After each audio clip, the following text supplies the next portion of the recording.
Did we not witness a beautiful occasion? A blessed occasion. And on behalf of the bride and groom, I just want to thank you. I know that they thank you. I'm standing here to do a toast, and I'll be real brief. I know both the bride and groom. The groom I've known all of my life. He's known me all his life because we're cousins. We spent many childhood summers together at my grandmother's house in Little Rock, Arkansas. Right?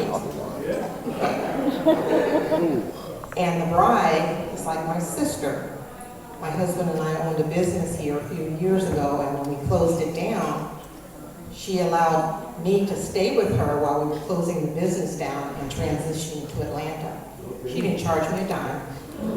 Not one dime. She made me welcome, keys to her house, everything. So I got to know her really well, and when I think of this couple, I kept thinking, well, what am I going to say? And I kept thinking the word integrity just kept popping up. Integrity, godly integrity. You know, we're all Christians. We have different levels of growth in our Christianity. But I can tell you these two, through fire, I've seen both of them stick right with the gospel. They live a life of godly integrity.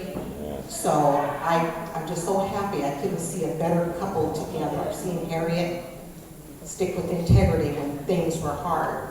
Same with Jerold, godly man. So with that, I'm very, very happy for you two. Can we do a toast, please? Yes. Well done. To the couple. Beautiful wedding. You know, Jerold told me, he said, Michael, I want you to do the toast. And I thought, man, I don't drink. And then I thought about it when I got here. I seen all these bottles going around with Stella on it. I said, y'all got some apple cider? And sure enough, they had some. So I took some apple cider, and I still feel like I'm drunk. But yeah, I like to say a couple of words about Jerold, Miss Harriett. Miss Harriett, I don't know you personal, but I got to know you personal through Jerold. When Jerold first met you, he couldn't stay off the phone with me, calling me saying, man, I got the one. What should I say to her? I said, Jerold, let's go out to breakfast and we can figure it out.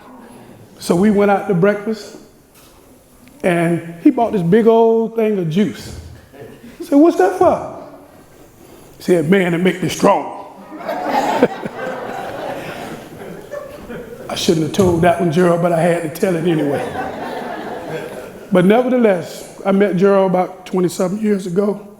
He was a military man. He came here to Augusta, Georgia, brought his family here, was a wonderful husband, wonderful father to his daughters. And that's one thing I learned about him. When I had my kids, I always wanted my kids to do what his kids did. Every time he opened the door, there they go running. Hey, Daddy. And so I tell you, Miss Harriett, you got a beautiful, wonderful husband. So, Jerold, I like to say this. I wrote this down because you told me a minute. I've been 30 seconds right. See, marriage is not about finding someone you can live with. It's about finding a person that you can't live without. So I welcome you into this union. And may God bless you. And you know I'm going to bless you. And you've been a blessing to me. So thank you for allowing me to do the toast. By the way, hold up your glasses, and I'll drink to that.